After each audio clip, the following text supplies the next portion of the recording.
Buenas noches, honorable auditorio que está aquí presente. La Facultad de Humanidades, esta es la aula 302 y recientemente me había enterado que tenía un compromiso con la Escuela de Filosofía y siempre que existe un compromiso estoy disponible. Tomaba aquí una parte de los ensayos y artículos que tenía en mi disertación doctoral y también lo he unido con otros ensayos que son procedentes de la Universidad de Stanford con relación al estatus epistemológico de la neuroética. Y existe aquí entonces una gran polémica, es si en neuroética estamos realizando una ética de la neurociencia o una neurociencia de la ética.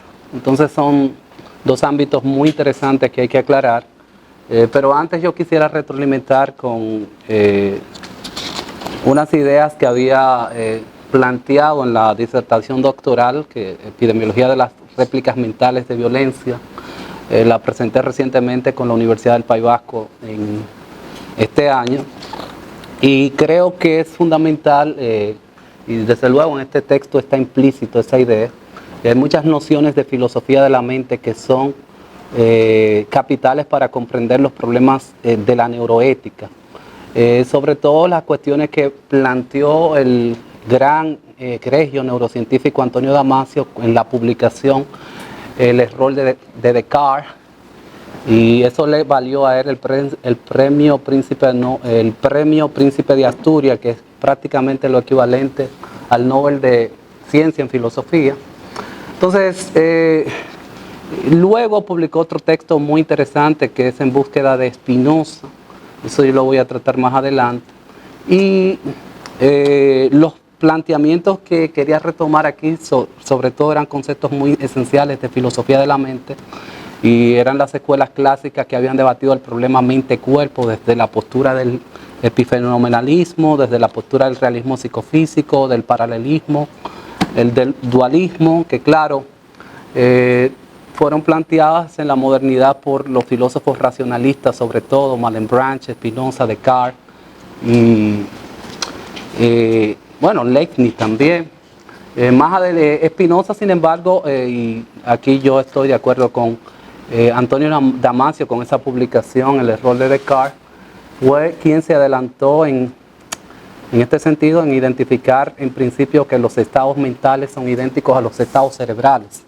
Es decir, todo estado mental, todo estado mental, toda valoración es idéntica a los estados cerebrales. Entonces hay un reduccionismo de carácter materialista, está íntegro en las obras de Spinoza, también en su tratado sobre las pasiones del alma y también en su ética conforme al orden geométrico. Eso lo vamos a detallar más adelante y se me fueron las imágenes. Entonces, cuando hablamos de, tú la puedes retomar, que hay unos planteamientos y unos puntos que yo quiero discutir. Bueno, la neuroética es un campo interdisciplinario que se centra en cuestiones éticas planteadas por nuestra comprensión cada vez mayor en torno a la mejora del cerebro y nuestra capacidad para controlarlo e influir en él. Entonces, vamos a ver cuáles son el surgimiento de la neuroética y sus alcances, la ética de la neurociencia, que es muy diferente de la neurociencia de la ética. La ética de la mejora, estoy tratando de traducir ese término porque en inglés, sobre todo en las universidades de prestigio, Stanford, Cambridge, Yale, se habla de neuroenhancement, que es como el mejoramiento de los sistemas neuronales, sobre todo el sistema nervioso central. Y esta ética de la mejora en algunos autores puede equipararse con lo que se llama transhumanismo, que es este movimiento, este sistema filosófico que intenta mejorar las condiciones de nuestros sistemas cognitivos. Y no hay diferencia entre la ética de la mejora y el transhumanismo. Es como tratamos de mejorar las condiciones y las capacidades cognitivas de los sujetos ya sea mediante el empleo de neurotecnologías, de biotecnologías, de microchips en el cerebro, también de fármacos, de hormonas, que pueden ayudarnos a mejorar nuestra capacidad intelectual y que han sido utilizadas muy recientemente en programas inclusive de formación militar como el programa DARPA. Hice mucha alusión de ese programa en mi disertación doctoral. Entonces, luego los argumentos a favor de la mejora, que puede ser argumentos a favor del transhumanismo, los argumentos en contra. Más abajo, si tú puedes, la libertad cognitiva, la identidad personal, conciencia, vida y muerte, la neuroética práctica, la percepción pública de la neuroética. Entonces, la publicidad mediática aquí hay que discutir porque hay una rama muy interesante de la neuroética que estudia, por ejemplo, el asunto del neuromarketing. Entonces, desde ese punto de vista, nosotros, aunque no tenemos unos hallazgos neurocientíficos que nos permitan valorar hasta qué punto el neuromarketing es ciencia estricta o realiza unos aportes para la mejora de todo el sistema que viene planteando todo este movimiento, sí es interesante por lo menos referir. Entonces, de cara al futuro hay una nueva neurotecnología. Entonces, el dilema fundamental desde el punto de vista de la ética es si nosotros podemos utilizar estas neurotecnologías para mejorar la condición humana, quiénes van a tener acceso a esas neurotecnologías, si se van a perder los, digamos, aquellos grandes paragones filosóficos, es decir, vamos a perder la libertad, vamos a perder la capacidad de nuestra autodeterminación, de la autoconciencia, del libre albedrío, hasta qué punto entonces existe un problema de la identidad personal y en adelante también veremos otro tipo de problemas. Baja la diapositiva. Puedes bajarla. Bueno, eso está muy pequeño en realidad.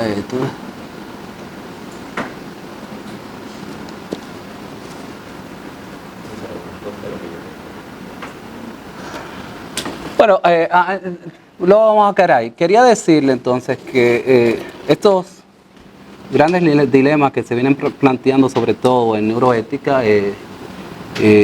inician sobre todo estos talleres con unas conferencias. Aquí está citada: la neuroética se centra en cuestiones éticas planteadas por nuestra comprensión cada vez mayor del cerebro y de las mejoras consiguientes de nuestra capacidad para controlar e influir en la función cerebral. La atención significativa de la neuroética se remonta al 2002, cuando la Fundación Dana organizó una reunión de neurocientíficos, especialistas en éticas y otros pensadores. Ese término había sido previamente utilizado, pero aquí existe ya por lo menos una conferencia, digamos, en el que se aglomeró y se reunieron expertos de diferentes ciencias, sobre todo eticistas, médicos, neurólogos, para definir y comprender que era el campo fundamental de la neuroética. Entonces, en esta reunión, digamos, aquí hay participantes, como le dije, de diferentes áreas. Entonces, a menudo se le atribuye la introducción y el establecimiento del significado del término neuroética, definiéndolo como el examen de lo que está bien y lo que está mal, lo bueno y lo malo en el tratamiento, la perfección o la invasión no deseada, sobre todo las áreas neuronales. Más abajo, esto es lo que dice. Entonces, hay una diferenciación desde este punto, desde esta perspectiva, sobre todo los que se reunieron en estos congresos, en estos simposios que han tratado programas de neuroética en estas universidades de prestigio, entre la neuroética y la bioética. La bioética se comprendía más como un estudio, digamos, bio es vida, de los valores fundamentales de la vida, y sí se reflexionaban problemas como el aborto, la eutanasia, la inseminación artificial y muchos problemas de ética médica. Aquí, en cambio, los problemas que plantea la neuroética son aquellos concernientes con la invasión, la regulación, la modificación, la alteración del sistema nervioso central como producto de las neurotecnologías. Entonces, eso es un dilema bastante diferente, aunque hay temas en los cuales se pueden implicar los problemas bioéticos y los neuroéticos, como por ejemplo los casos tradicionales en ética médica, que ya han sido conocidos en el clásico de Jane Rachel, por ejemplo, el caso de la bebé Teresa, los niños que nacen anencefálicos, lo podemos considerar ser humano, persona, tienen condiciones cognitivas para considerarse seres humanos. Entonces, desde los enfoques de la ética, de la neurociencia de la ética y de la ética de la neurociencia, se pueden comprender estos fenómenos, aunque también pasan al ámbito de la bioética o ética médica, pero hay una diferenciación muy central, y es que la neuroética gira en torno sobre todo a los problemas del sistema nervioso central y de las neuronas y cómo eso condiciona y afecta el comportamiento humano.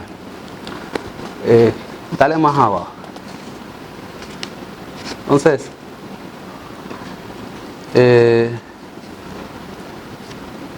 algunos siguen argumentando que la neuroética no debe limitarse a la neurociencia de la ética, sino más bien ampliarse a la ciencia cognitiva, a la ética, a la comunicación personal, ya que permite el trabajo. Dale más abajo para continuar en esta idea. Comprender el cerebro tiene lugar en disciplinas fuera de la neurociencia estrictamente definida. Bueno, hay unas disciplinas, desde luego, conjuntamente con la neuroética, que por lo regular son fundamentales. Está la filosofía de la mente, la psicología evolutiva. También hay discusiones muy interesantes en el derecho natural. Y ahora, los problemas, vuelvo y reitero, que plantea la neuroética o la ética de la neurociencia, al enfocarse en nuestro sistema nervioso central, en nuestras neuronas, y sobre todo en cómo podemos modificarla y alterarla para el beneficio de nuestro bienestar, implican unos dilemas morales que ya son muy conocidos sobre el determinismo, la libertad, la autonomía, la autoconciencia, pero sobre todo cómo llegamos a los problemas, por ejemplo, en el ámbito de la filosofía de la mente, que también convergen con el ámbito de la neuroética. Uno muy interesante es el que planteó, por ejemplo, Gerald Penrose. Claro, después que hay diferentes modelos para comprender en filosofía de la mente el problema de la mente y el cerebro, las posturas que más han triunfado y han tenido éxito en este ámbito son la del materialismo reductivo, el mecanismo psicofísico. Y el caso es que nosotros tenemos autores en filosofía de la mente como Dan Dennett y el otro John Searle. John Searle, sobre todo, que escribió en Los misterios de la conciencia. ¿Qué es lo que crea la conciencia? ¿Debemos reducir la conciencia a los procesos neuronales o todavía sigue siendo un dilema, un problema filosófico? Aunque eliminemos el concepto del alma y del espíritu. Y si, según Dan Dennett, lo que nos hace ser sujetos, ser humano, persona o ser consciente, son esos 100.000 billones de neuronas que tenemos en nuestro sistema, en el cerebro. Y si lo reducimos, desde luego, a este proceso neuronal de la sinapsis, se comprendía que ya con ese materialismo reductivo se reducía los problemas de la mente y el cerebro. No, Gerald Penrose ha propuesto que, por ejemplo, las neuronas son demasiado grandes para comprender el comportamiento humano. ¿Desde qué perspectiva lo propone Gerald Penrose? Gerald Penrose combina matemática, física, sobre todo física cuántica, para comprender las relaciones estrictamente materiales del cerebro neuronales, sobre todo porque el cerebro no solamente tiene una bioquímica, una farmacología, una física, sino que los niveles físicos, subatómicos y atómicos, que se dan esas relaciones de descarga eléctrica en el cerebro. Entonces, para comprender esas relaciones, Gerald Penrose dice que desde el punto de vista epistémico, no es un reduccionismo materialista estricto el que se reduzca el comportamiento humano a un proceso neuronal, porque detrás de las neuronas hay otros componentes que la forman. Entonces, desde las reglas del discurso del método, y él lo escribía así porque también es filósofo, tú tendrías entonces que reducirlo en sentido estricto a la mínima expresión. que serían los átomos, que son los que permiten entonces estas relaciones bioquímicas y sobre todo las relaciones eléctricas que funcionan para permitir los procesos cognitivos, todos los procesos cognitivos de cognición y memoria en nuestra mente. Entonces, al final él está de acuerdo con con ese reduccionismo que identifica las actividades neuronales con la actividad mental, o no está de acuerdo, no me queda claro. Porque no es un reduccionismo porque habría que reducirse a partículas atómicas o subatómicas para que sea tal. El caso es que él identifica detrás de las neuronas, las neuronas, claro, están compuestas por axones, dendritas, todo lo demás. Detrás de eso hay unos citoesqueletos que tienen que medirse a niveles de unos microtúbulos que son a niveles muy pequeños. Habría que buscar cálculos, nanotecnología. Y entonces, a través de esos cálculos son según Gerald Penrose, lo que nos permitirían luego alterar las condiciones cognitivas en sentido estricto del cerebro. Entonces, para reducirlo y comprender entonces esta parte del citoesqueleto de esas neuronas, tendríamos entonces que pasar de esa fase biológica que se reduce al proceso de la célula, que es la unidad mínima de la vida, que es la neurona, y buscarlo entonces en las otras dimensiones atómicas que permiten entonces las conexiones eléctricas.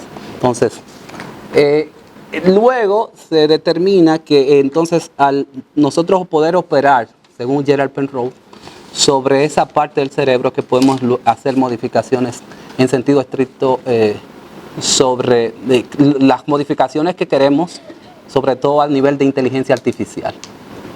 Entonces, desde luego, esto tiene esas implicaciones de filosofía de la mente, tienen sus discusiones y sus debates, porque ya esos niveles de manipulación entonces implicarían ver qué riesgo se toma los neurocientíficos al examinar esas partes del cerebro que pueden entonces luego modificar y alterar nuestro comportamiento, nuestra cognición, nuestra memoria. Vamos a ver más abajo. Entonces,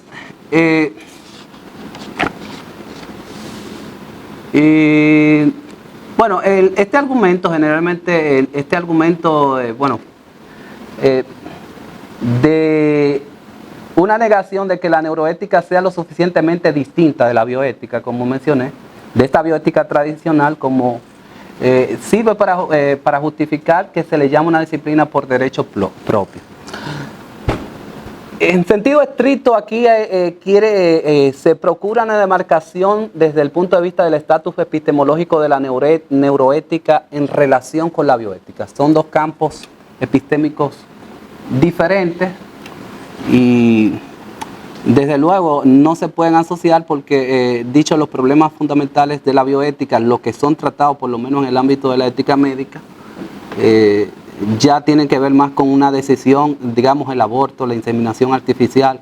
Son dilemas morales que implican toda una condición distinta de la que puede suponer la neuroética, que ya más bien está basada en su foco de atención, digamos, sus fundamentos son sobre todo los fundamentos neuronales del sistema nervioso central, comprenderlo, manipularlo y dominarlo mediante nuevas tecnologías para la mejora del comportamiento humano.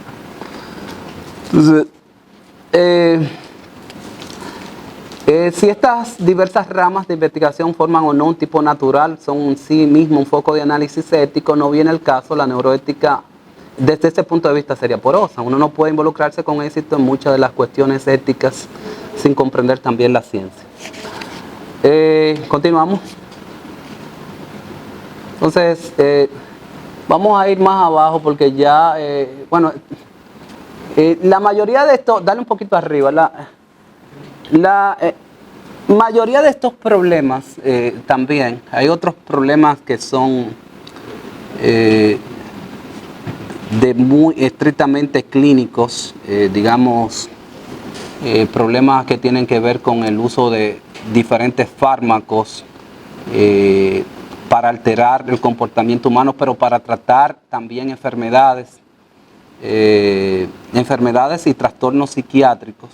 El uso de estos fármacos implica desde luego una ética de la neurociencia. Es decir, si para mejorar las condiciones de ciertos tipos de enfermedades, nosotros tenemos que diagnosticar con tratamientos, digamos, antidepresivos, o hacer uso de antipsicóticos, dependiendo del cuadro clínico, nosotros estaríamos invadiendo también el cerebro y también estaríamos cambiando hasta cierto punto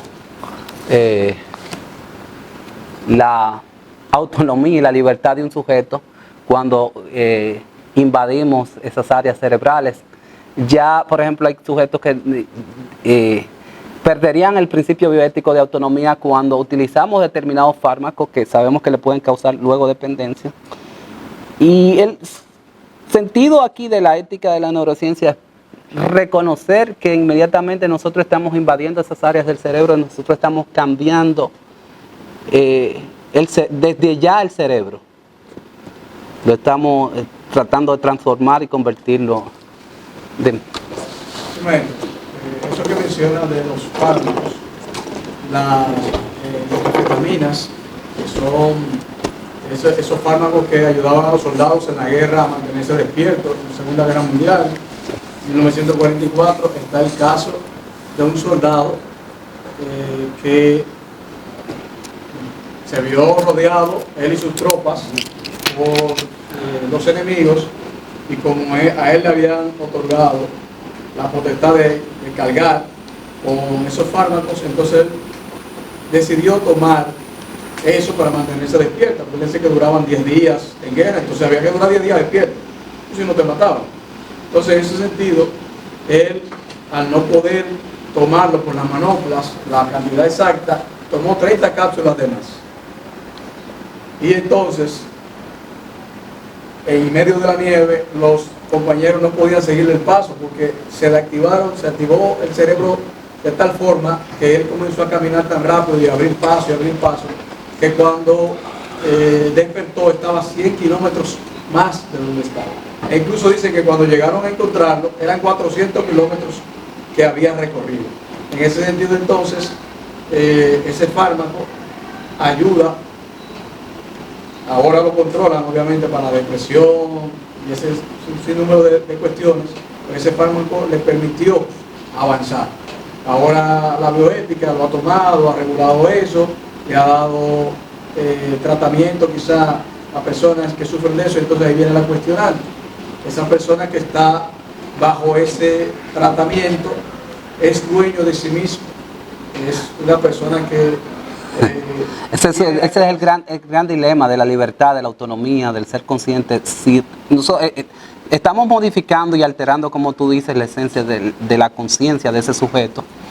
Y como tú subrayas, desde la Segunda Guerra Mundial se vinieron utilizando estos fármacos y estas hormonas. Los proyectos de inteligencia militar, sobre todo los proyectos DARPA, son muy claros con decir que ellos sí la administran, se la administran a sus militares porque, por ejemplo, para el estado de vigilia es sumamente fundamental y han utilizado diferentes drogas, fármacos, que van desde los más regulares, desde la cafeína, Coca-Cola, hasta los más peligrosos, sobre todo porque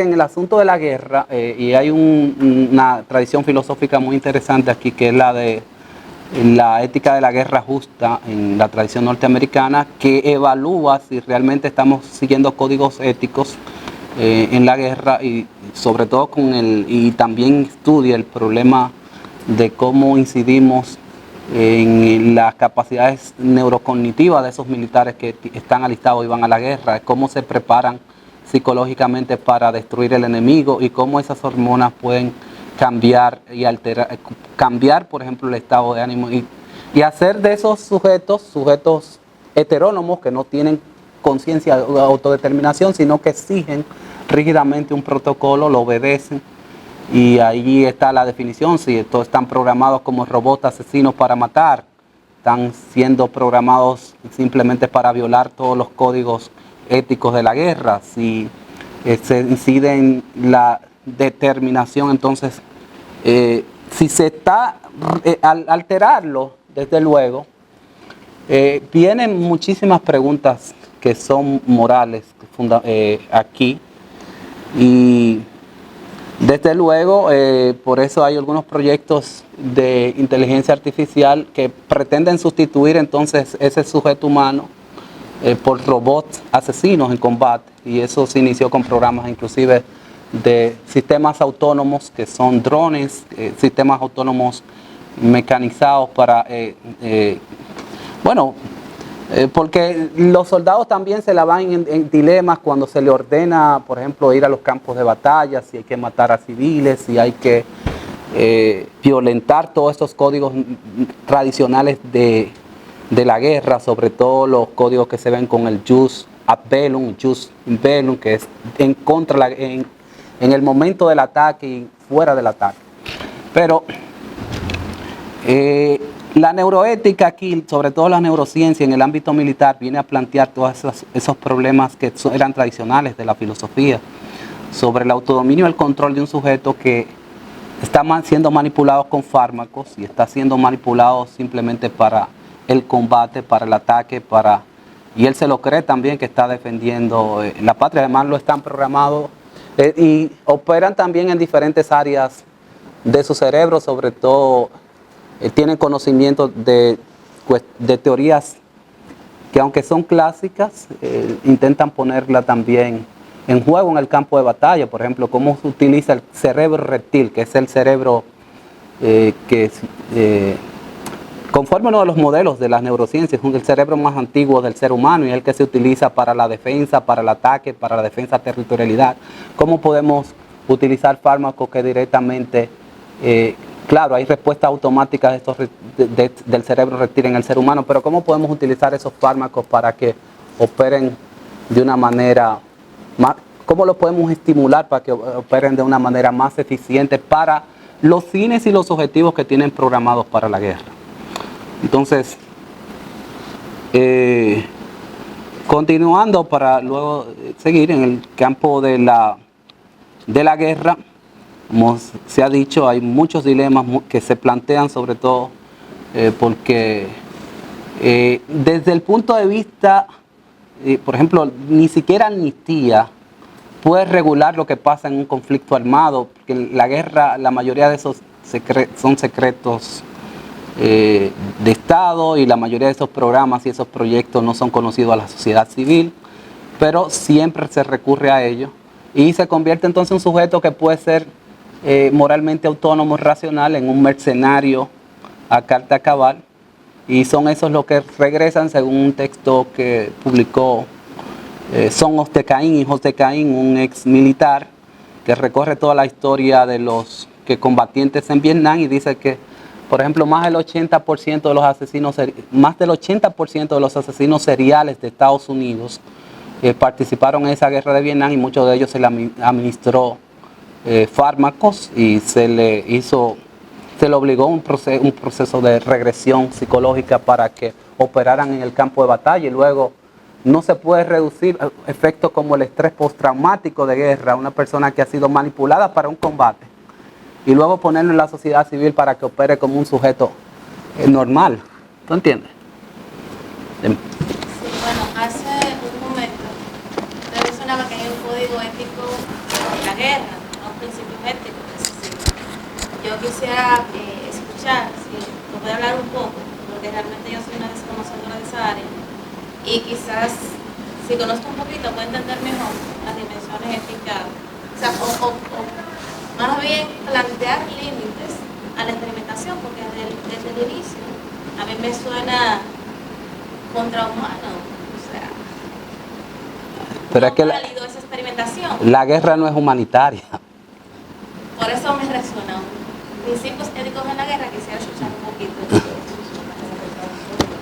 O sea, te llama la atención que existan códigos que regulen la guerra que están, bueno, son decretados, inclusive están ahí por Amnistía Internacional, hay códigos éticos internacionales de guerra. Más allá de esos códigos, hay escuelas que, por ejemplo, en universidades de prestigio, sobre todo en las americanas, y en el ámbito estrictamente filosófico, estudian el problema de una guerra justa. Se llama ética de la guerra justa. ¿Cómo nosotros logramos una ética de esa guerra justa? Y existen unos protocolos para, por ejemplo, el jus in bellum, y el jus ad velum. Y esas terminologías proceden del latín y fueron utilizadas por nada más y nada menos que Tomás de Aquino y San Agustín inclusive. O sea, que la justicia en el momento de la guerra, la justicia fuera de la guerra, o sea, en el ámbito de las batallas, en el ámbito del combate se supone que hay unos códigos que tienen que ser respetados, como por ejemplo no matar a civiles, no matar a los desarmados, a los que se rinden. Hay una serie de protocolos que son bien conocidos, sobre todo por los militares. El caso es que hay muchos de esos códigos que siempre son violados en los casos de la guerra, sobre todo el caso de las violaciones sexuales. Y ahí viene el caso, por ejemplo, de la administración de las hormonas en combate. Hay unas hormonas, cuando tú alteras el estado hormonal de un sujeto, y por ejemplo le inyectas testosterona, digamos, ese sujeto con testosterona alta, aumenta también la libido, la energía sexual, potencialmente. No solamente está apto para ser un guerrero más capaz y operar en el campo de batalla, sino que también quiere complacer sus deseos y sus necesidades orgánicas. Y ese sujeto, entonces en esas condiciones, es más propenso a cometer violaciones sexuales. El expediente por ejemplo, la socióloga Miriam Earhart fue la que documentó los expedientes de violaciones de la Segunda Guerra Mundial, la que tiene más expedientes de violaciones, tiene más de 800.000 expedientes de violaciones que fueron cometidas no solamente por las tropas rusas, sino por las tropas de los aliados y por las alemanas. Entonces, ella también documentó este problema de cuando se está en el campo de batalla hay una alteración de los sistemas del sujeto, sobre todo del sistema nervioso central, y desde luego los proyectos de inteligencia militar quieren controlar. ¿Para qué utilizamos entonces la alteración de este comportamiento cuando están en el momento de la guerra? Entonces, aquí viene el 2.1, la ética del neuromejoramiento, que es muy similar a lo que este movimiento, el transhumanismo, es un movimiento filosófico, científico, que procura las mejores de las capacidades cognitivas del sujeto. Bien, si bien el objetivo tradicional de la medicina de tratar la enfermedad se persigue mediante el desarrollo de fármacos y otros tratamientos que contrarresten los efectos perjudiciales de la enfermedad o la agresión, los mismos tipos de compuestos y métodos que se están desarrollando para tratar la enfermedad también pueden mejorar el funcionamiento cognitivo normal. Ya poseemos la capacidad de mejorar algunos aspectos de la condición por encima de la línea base y sin duda desarrollaremos otra forma de hacerlo. Por lo tanto, un tema prominente de la neuroética es la ética del neuromejoramiento. Es decir, cuáles son los argumentos a favor y en contra del uso de las neurotecnologías para mejorar las capacidades y el funcionamiento del cerebro. Desde ya los estudiantes han utilizado fármacos para mejorar sus condiciones y habilidades intelectuales. Y, por ejemplo, vamos a hablar ahí.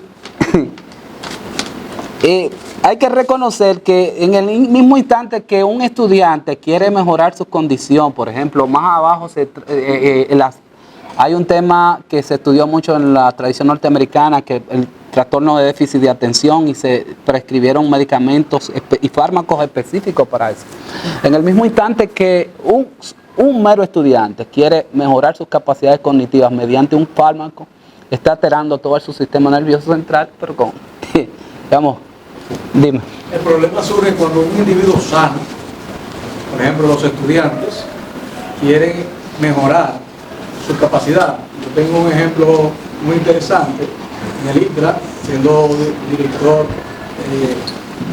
me pasó que unos estudiantes que viven en la residencia, en la noche se comenzaron como a convulsionar, hubo que sacarlos para el médico, se marearon, se desmayaron unos cuantos, y al otro día cuando revisamos, se tomaron un chocolate para estar despiertos. Está bien, pero cuando se revisa el chocolate, entonces encontramos que tenía una pizca de marihuana. Fuimos, revisamos, encontramos la cuarta mata que estaba sentada por ahí, se hizo un consejo, se botaron los muchachos. Por eso. Por esa cosita. Por esa cosita. Mejorando el cerebro para el examen, para los estudios. Pero lo alarmante de esto es que no solo son los estudiantes, sino que hay un estudio, tengo por aquí la cifra, si me permite leerlo, ese parrafito nada más, que dice que un 62% de los investigadores en el mundo toman fármacos para mejorar el cerebro. Sí.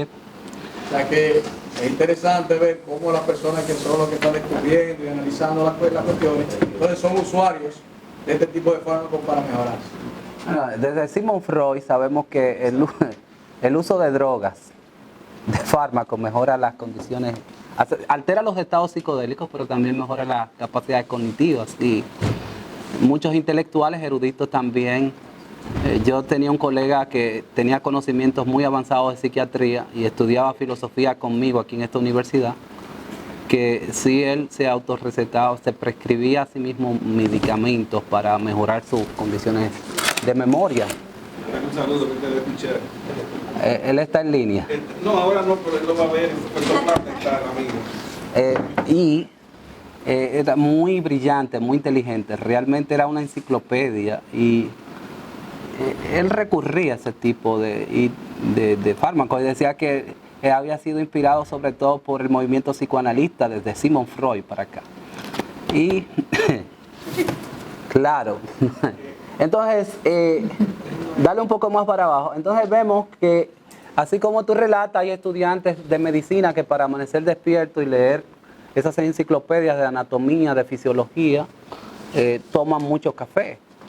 Y, por ejemplo, ya Spinoza decía que el filósofo Spinoza, del que argumenté que Antonio Damasio escribió con esta publicación, no solo el error de Descartes, sino en búsqueda de Spinoza. Spinoza ya decía que, y fue el pionero de los filósofos en anticiparse a que cualquier sustancia que pueda alterar la condición del cerebro, la condición de la conciencia, altera entonces la condición del cerebro. Nuestros estados mentales, desde luego, entonces, son reducidos a estados cerebrales.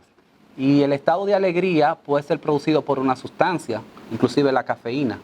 Y eso, entonces, si nosotros utilizamos cafeína para la somnolencia, para, por ejemplo, seguir estudiando, la cafeína se puede utilizar inclusive para fisiculturismo porque actúa directamente en el sistema nervioso central y es un gran estimulante. Y muchos en el fisiculturismo la combinan con aspirina y otras. Y bueno, tiene sus logros. El caso es que inmediatamente nosotros utilizamos esa sustancia, no solo estamos afectando nuestro estado de ánimo, nuestro comportamiento, podemos alterar nuestra conducta, nuestro estado de noción y podemos también conseguir mejoras del rendimiento intelectual y cognitivo. Entonces, ese es un debate, ahí lo dice, la relevancia de este debate sí depende en cierta medida de un tema filosófico familiar para los bioeticistas tradicionales, la notoria dificultad de identificar la línea entre enfermedad y función normal y la correspondiente diferencia entre el tratamiento y mejora. Lo que tú señalaste, bueno, el que sí necesita ese tratamiento, bueno, tiene luego una prescripción médica, pero hay algunos que quieren simplemente mejorar esa condición y recurren a determinados fármacos, a determinadas sustancias que les permiten entonces una mejora de esas condiciones cognitivas. Dale un poco más abajo. Ahí lo dice, si, por ejemplo, si se utiliza con el objetivo de mejorar una capacidad, un comportamiento que no es clínicamente disfuncional, o con el objetivo de mejorar una capacidad más allá del rango del funcionamiento normal. Un ejemplo común es el uso ahora generalizado en los campus universitarios más allá del metilfenidato. Este estimulante se suele recetarse para el tratamiento del trastorno de déficit de atención y hiperactividad. Entonces, ahí hay una serie de fármacos, sobre todo los que están siendo utilizados por los estudiantes para la mejora del sistema cognitivo, que da muy buenos resultados. Y entonces se discute y se evalúa si esos estudiantes que tienen sus funciones normales, si su cerebro fuera normal, bueno, Al alterarlo, ¿qué implicaciones, por ejemplo, éticas devienen de ahí? Puede luego afectar, puede existir, puede causarle un daño, puede causarle dependencia. Está compitiendo de manera desleal. Entonces, El sildenafil cabe ahí en ese. ¿qué dice? La Viagra, el compuesto de la sildenafil y esos compuestos también caben ahí dentro de todo. Sí, porque sí son estimulantes y es que todo lo que estimula y altera el sistema nervioso central tiene unos ellos los eticistas lo definen. Tú estás saliendo, entonces cuando tú te sales del rango de lo normal, entonces ahí viene la discusión de cuáles efectos secundarios proceden de entonces alterar este sistema nervioso que tiene una línea de homeostasis que opera se regula bajo lo normal. Inmediatamente entonces nosotros afectamos ese sistema normativo, tenemos que reflexionar sobre sus efectos secundarios. Especialmente cuando tarde, perdón, que la situación allá afuera está muy fuerte, llegué tarde. Sobre todo cuando no es para una situación temporal, sino que la gente lo hace para largo plazo. Yo tengo una experiencia, yo no tomaba café desde que era un niño y me puse aquí en Salud de Profesores a beber café porque me sentí con el calor de las aulas, que ahora las redujeron a la mitad y le meten el doble de estudiantes. Entonces uno sofocado aquí para allá, 40 horas a la semana. Comencé a beberme un café y eso me desprogramó el corazón. Y ahora, sí, ahora tengo una situación que la he controlado con el magnesio, pero me desprogramó. Es decir, yo le estoy dando una experiencia de una cosa que yo lo viví, lo he sentido, lo he padecido. Pero hay gente, por ejemplo, los fisiculturistas, algunos amigos, no sé si a todos les pasa lo mismo, pero se inyectan y entonces después sufren de los riñones y algunos tienen, según cuentan algunas féminas, problemas de otro tipo más reproductivo, ¿verdad? Entonces, ¿qué pasa? Que hay que ver hasta dónde ese cambio es algo circunstancial o una cosa que tiene daño a largo plazo. Cuando algo provoca un daño, vamos a decir, permanente, irreversible, debería entonces de... El uso de esteroides y de fármacos está bien estudiado también en el ámbito de la neuroética. Recuerda que hay que diferenciar los esteroides con usos anabólicos. Hay unos esteroides que son con usos terapéuticos clínicos que están prescribidos y recetados. Pero, por ejemplo, la hormona de crecimiento humano no tiene los efectos que tiene el uso de la testosterona en el individuo. Tú me hablaste específicamente del problema, por ejemplo, de la libido, de la energía y de la potencia sexual. El hecho de que tú, por ejemplo, utilices testosterona en combinación con determinados tipos de esteroides como anabol, winstrol, hay muchísimos, no reduce la fertilidad y la potencia masculina si no se utiliza en exceso, pero lo que resulta ser es que la mayoría lo utilizan con dosis de 500 miligramos y el cuerpo estaría produciendo 10 veces la cantidad de lo que el cuerpo produce, que son alrededor de 50. Entonces, al recibirlo de manera endógena, ya el cuerpo de manera exógena, el cuerpo no lo produce de manera endógena. Entonces, eso sí reduce la energía y la potencia sexual masculina y reduce entonces, la testosterona es la que permite también esas funciones y reduce también la producción del semen. En cambio, cuando son utilizadas por las hembras, entonces los aspectos androgénicos salen a la luz y eso es un asunto distinto. Que el cerebro tiende al placer.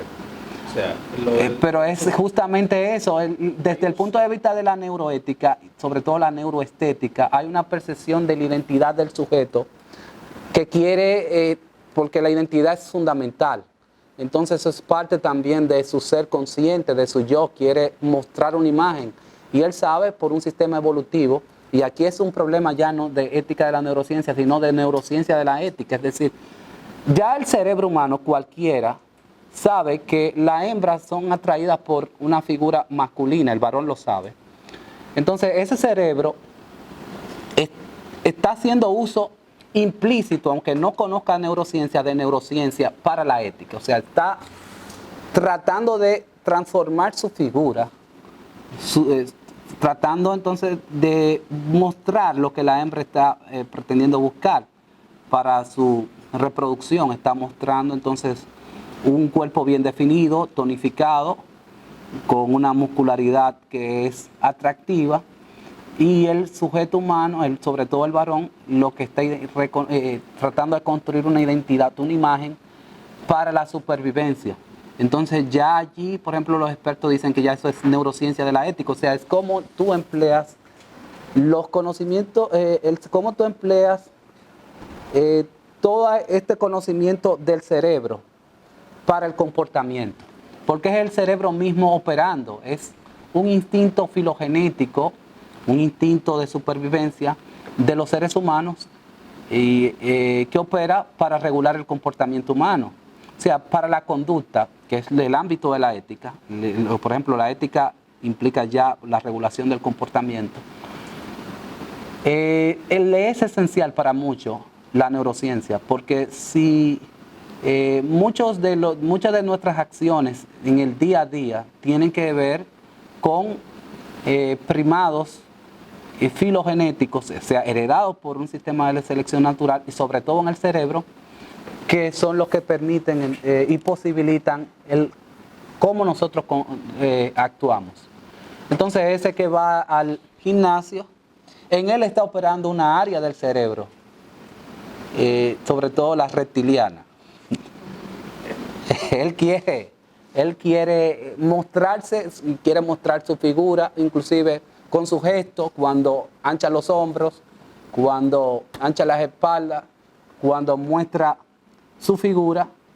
Él simplemente está siguiendo un programa filogenético que está muy estudiado por la neurociencia. Es como el sujeto intenta seducir y complacer, y el sujeto, ese ser humano, no está ajeno a la especie. Entonces tú no puedes... Quiero decir, con el asunto de que el cerebro tiene el placer, quiero decir que termina en una adicción, porque el nivel de desempeño, el nivel de resultado por cada cosa que agrega de la sustancia, ¿verdad?, le lleva a ver resultados positivos, y eso le da un plus de dopamina o de lo que sea, y al final el cerebro quiere más. Es como el azúcar es una droga también, porque uno quiere sentir más, los dulces. Entonces todas esas cosas, si el ser humano no tiene una voluntad, una conciencia, y se deja llevar porque quiere resultados, finalmente va a terminar en situaciones que no le va a convenir. Es lo que lo veo. A mí me preocupa mucho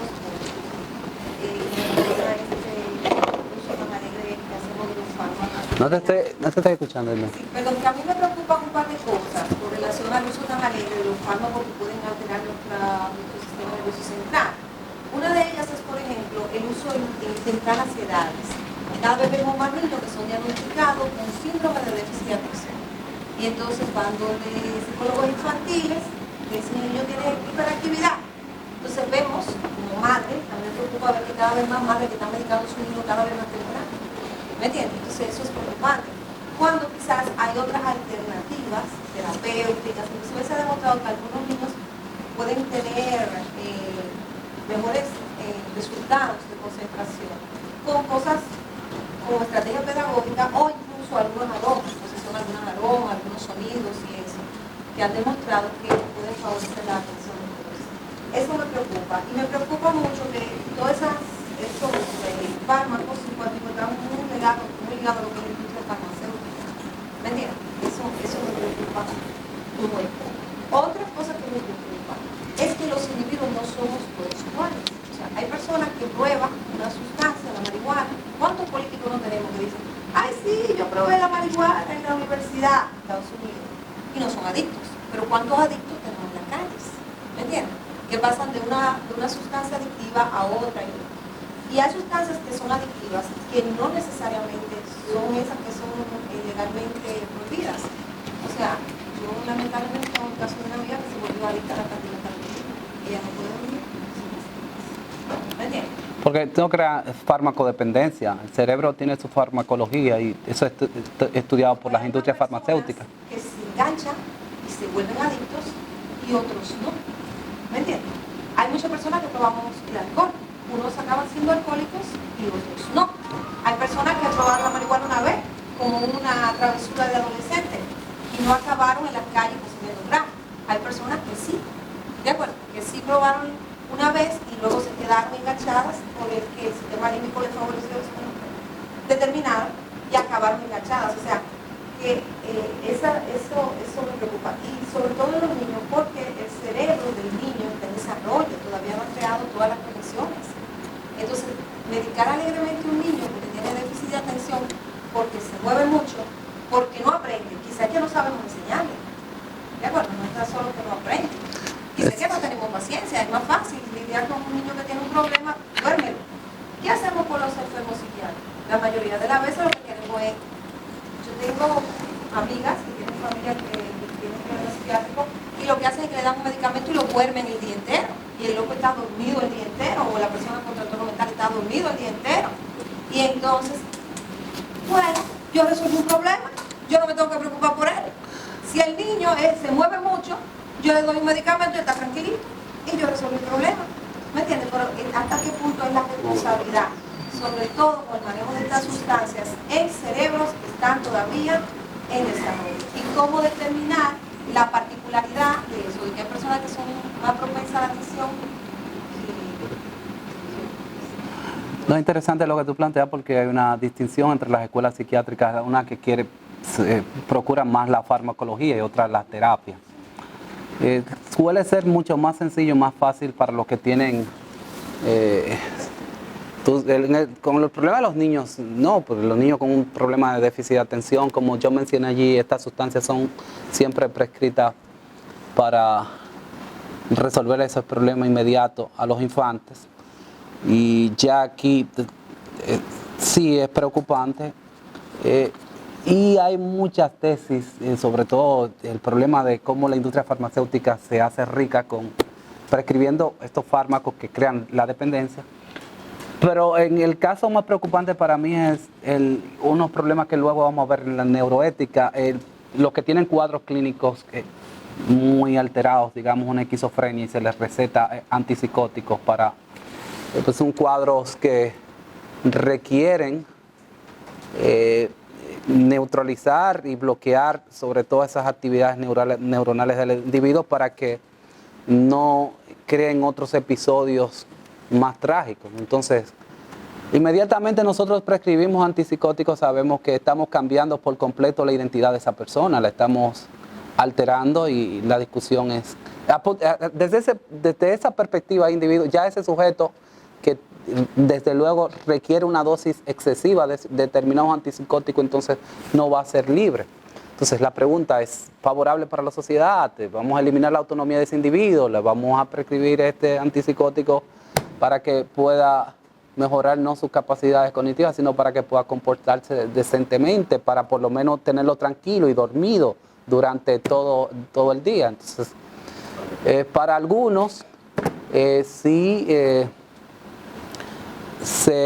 por ejemplo, en el caso luego, sí, de los asesinos seriales también sí le intenta controlar algunos con fármacos, porque hay algunos que, por ejemplo, producen un exceso de determinadas sustancias, por ejemplo, los neurotransmisores, por ejemplo, de serotonina en asesinos seriales. Aunque hay estudios que dicen que el exceso puede producir estos comportamientos violentos y otros que no el exceso, sino también producirlo en baja cantidad puede alterar su conducta. Entonces también se le prescriben determinados fármacos a ese individuo y se le cambia por completo el comportamiento. También está perdiendo su identidad, su libertad como sujeto, a cambio de que se regularice el comportamiento normativo de la sociedad por completo. Lo que hace a un humano ser humano es su capacidad de intracomunicación o reflexión y su capacidad de intercomunicación o interacción con los demás. Cuando dice que se le está quitando a ese que está mal, que no hace eso bien, esas dos cosas no las hace bien y está mal y se lo regula, al contrario, se lo está trayendo a la humanidad, contrario al caso del que se le pone a dormir, que le están anulando su humanidad. Es como me decía un amigo profesor de filosofía sobre la definición formal, me decía, ¿y el loco? Entonces, ¿qué pasa con el loco? Bueno, el loco perdió formalmente su humanidad, pero uno no le retira la condición humana porque por varias razones. Una de ellas es que uno quisiera que cualquiera estamos sujetos a que somos pasibles de caer en locura y no queremos ser tratados, tirados en una cuneta, ¿verdad? Entonces la dignidad no se la retira al loco. Pero entonces, donde voy es que la intervención del fármaco debe ser para traer a la persona a estas dos situaciones de que pueda manejarse bien con su reflexión y con la interacción con los demás, pero no para anularlo, porque por ejemplo, se sabe hasta donde uno puede plantear que la psiquiatría y la psicología se diferencian predominantemente, no que sea exactamente así, porque la psiquiatría, el psiquiatra tiene que ser médico, porque es el que está facultado para medicar, porque él trabaja con unos problemas de la conducta que empiezan en un desorden bioquímico, contrario al psicólogo.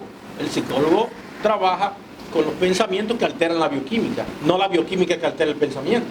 Entonces, por tanto, si un niño tiene problemas conductuales, debe de hacerle una terapia que tenga que ver con llevarlo a una posición donde pueda manejarse mejor sin tener que intervenir con los fármacos. En el caso de la intervención de los fármacos debería ser un problema ya realmente psiquiátrico, no para anularlo con el medicamento. Es hasta donde veo la cosa, no sé si estoy enfocándolo bien, pero... La intervención en línea. Responder a la pregunta sobre qué nos hace humanos, yo creo que es una pregunta que no vamos a lograr responderla nunca, porque... Espérate, yo me metí en eso, aguanta. Quien está intentando definirse es la misma figura. Entonces, ser humano es serlo todo, es, digamos, alterarse a sí mismo, es inventar consigo mismo, es mezclarse con otra especie, pero eso lo vamos a ver ya con el transhumanismo, ¿no? Pero la pregunta que tengo para el profe es la siguiente, porque me interesa aquí introducir el tema de la dignidad, y yo puse en el chat, si yo utilizo trembolona para ayudarme con el gimnasio, eso me hace menos digno de mi físico que una persona que lo está haciendo con simple creatina. ¿Qué usted piensa de eso? Bueno, la trembolona, tú sabes que ya es... No, porque la trembolona sí tiene unos efectos anabólicos masivos. La gente puede aumentar masa de corporal, pero exclusivamente de músculo al instante con el uso de la trembolona. La creatina no, porque la creatina es algo que está prescrito inclusive por la FDA, pero la trembolona no. La trembolona, la mayoría que han utilizado trembolona están en el cementerio. Sí, claro, la mayoría de los que van al gimnasio que tienen tienen musculatura, digamos, tienen 200 libras de músculos, usan trembolona. Pero si te hace más digno, yo no creo que sea más digno el uno que el otro, porque a fin de cuentas nosotros, la especie humana, como diría Sartre, es un proyecto, es algo que se está construyendo. Nosotros no sabemos si eso que han utilizado trembolona están ayudando a la especie humana a mejorar sus condiciones para luego resistir el uso de esos fármacos en el futuro. ¿Cómo estarían ayudando? Bueno, porque evolutivamente se ha demostrado que en genética que si lo que los seres humanos vienen realizando son experimentos, inclusive con los mismos alimentos que nosotros tomamos día tras día. El hecho de que algunos lo tomen hacen a la otra especie más fuerte, porque luego la otra especie puede heredar esos mecanismos de supervivencia mediante la selección natural. Es muy hipotético el caso, pero... De muchos años utilizando trembolona, pero miles de años para que eso de algún modo genere un cambio genético que se pueda heredar los demás. Ahora vamos a hablar de los miles de años. La pregunta que uno de los miembros del tribunal en mi disertación doctoral me hizo muy interesante. Fíjate, yo voy a citar este texto directamente que escribí. Mira, Palmer Porque cuando nosotros hablamos de cómo, desde el punto de vista, hay una evolución filogenética y otra ontogénica, una cómo evoluciona la especie y otra cómo evoluciona el individuo. Bollmer establece la escala de diferencia temporal entre la evolución biológica y la cultural. Citando la tesis de Moore, quien dice que la evolución genética de los homínidos durante mucho tiempo condujo exclusivamente al Homo sapiens, se supone estuvo dominada exclusivamente por la selección natural. Desde hace unos siglos, sin embargo, dentro de las poblaciones humanas viene funcionando de un modo cada vez más efectivo una selección artificial. O sea, el ser humano de este tiempo se define porque tiene una selección más que biológica, es artificial. La brecha temporal entre la selección artificial y la selección natural es muy larga en el ciclo evolutivo. O sea, Nicanor Usuba, que fue nuestro maestro de máster, estableció un texto que escribió, Cerebro, un enfoque evolucionista, un cuadro sinóptico en el que evidencia que la escala temporal de la evolución cognitiva en humanos, sostenida por Lorenz, Bollmer y Buchetti, es medida en millones de años. O sea, la escala temporal en seres humanos es medida en millones de años. Ahora, la evolución científica, cultural y tecnológica es de apenas décadas, según Popper y otros autores. Es decir, el ritmo de la evolución tecnológica, el ritmo de la evolución artificial y bueno, la que nos va a imponer la inteligencia artificial, porque tarde o temprano nos van a insertar microchips, nos van a insertar ojos biónicos, vamos a buscar, vamos a dejar de utilizar celular para que nuestra palma de la mano tener contacto, para tener una panorámica más amplia del mundo. Todo eso está en progreso y es la evolución del Homo sapiens que va a crear una nueva especie de cyborgs, de sujetos que tienen integrado entonces esa evolución tecnológica. Entonces, fíjate, las revoluciones industriales, tecnológicas e informáticas son muy recientes en términos de la escala temporal evolutiva. No hay tiempo para que el sistema nervioso central se adapte. Se necesitaron millones de años para que se desarrollen los instintos del hombre. Tomarán millones más para que incluso se modifiquen. Sistema nervioso central, bueno, el sistema reptil, el cerebro reptil tiene millones de años en el sujeto. ¿Cómo nosotros queremos que evolucione la especie? ¿Cómo progrese moralmente si tenemos un cerebro que nos conduce a la supervivencia, al ataque, a la defensa territorial, a la distinción étnica, a las confrontaciones? Bueno, simplemente la única ventana para reducir esa escala temporal la tiene el transhumanismo a través del empleo de biotecnologías. Lo único que puede hacer que nosotros progresemos a un ritmo más acelerado, entonces, el uso de la técnica directamente con los conocimientos que tenemos ya avanzados de la neurociencia, porque si nosotros somos nuestro cerebro, sin nuestro estado mental, sin nuestra conciencia, que está definida por esas relaciones neuronales, por esas redes neuronales, simplemente lo que tendríamos entonces que alterarla mediante el uso de la inteligencia artificial y luego la integraríamos a todos los sistemas. La sociobiología tiene otro planteamiento. La sociobiología plantea que no se necesita para algunas cosas tanto tiempo. Han estudiado el caso, por ejemplo, de la gente de color en países, digamos, como Estados Unidos, donde se le exigía el doble y el triple para ser insertado en ciertos ambientes, por ejemplo, en el béisbol. Y esa voluntad y ese trabajo hecho en una vida ha dado, según algunos estudios que habría que verificar algunas cosas, pero comienzan a plantear que eso ha dado resultado de que un par de generaciones después haya surgido un individuo con unas capacidades que no solamente tienen que ver con el asunto del ambiente y la educación. Es decir, que hay forma que se creía antes que no se podía de modificar la información genética a través de, no solamente de químicos, sino de la voluntad humana. Bueno, es que hay unos procesos, hay unos cambios que sí se han estudiado en neurociencia de cómo el cerebro de esta nueva generación ha venido transformándose y percibe las imágenes del mundo diferente a las imágenes de los niños que no fueron educados con laptops, ni tablets, ni computador. No obstante, nosotros seguimos teniendo un sistema nervioso central con unos sistemas bastante arcaicos. Para mejorar en una escala, digamos, de manera exponencial, esa escala evolutiva, de manera temporal, esa escala evolutiva que es medida temporalmente en eones, tendríamos que recurrir necesariamente al uso de esa biotecnología. Entonces ahí viene la pregunta, ¿estaremos eliminando el libre albedrío el problema del determinismo, el azar, la conciencia, la libertad. Sin embargo, en el fondo, es la única alternativa que tienen los seres humanos para el progreso en sentido estricto. Estaríamos eliminando la evolución biológica por sí. Pero es que la eliminamos ya. En Estados Unidos, la mayoría de las personas que recurren al anti-aging, al anti-envejecimiento, con estas terapias de testosterona, lo primero que tienen que hacer es eliminar la testosterona que ellos producen, porque hay que tumbarla por completo, y después darle la dosis de testosterona.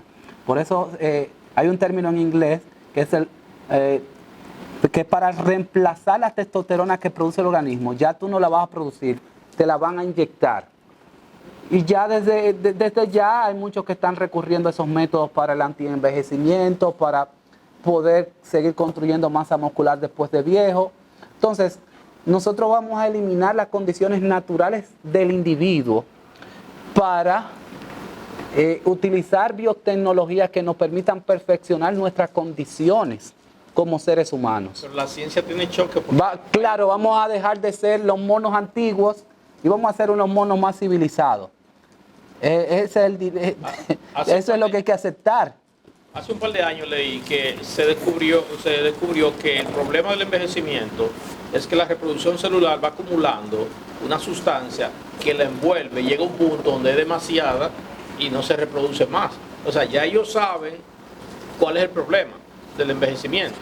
Y quizás no lo quieran decir a todo el mundo, ni darle la fórmula a todo el mundo, pero ellos están detrás de quitar esa sustancia para que la reproducción siga por sécula secular. O sea que a veces hay que tomar con pinza algunas cosas porque uno tiene acceso a un conocimiento y hay gente que tiene acceso a otros conocimientos más allá y son muy limitados los que tienen ese acceso. Y hay otros que suponen que hay un conocimiento mucho más allá. Es que la vida tiene precio también. Tú quieres vivir para siempre, conviértete en billonario y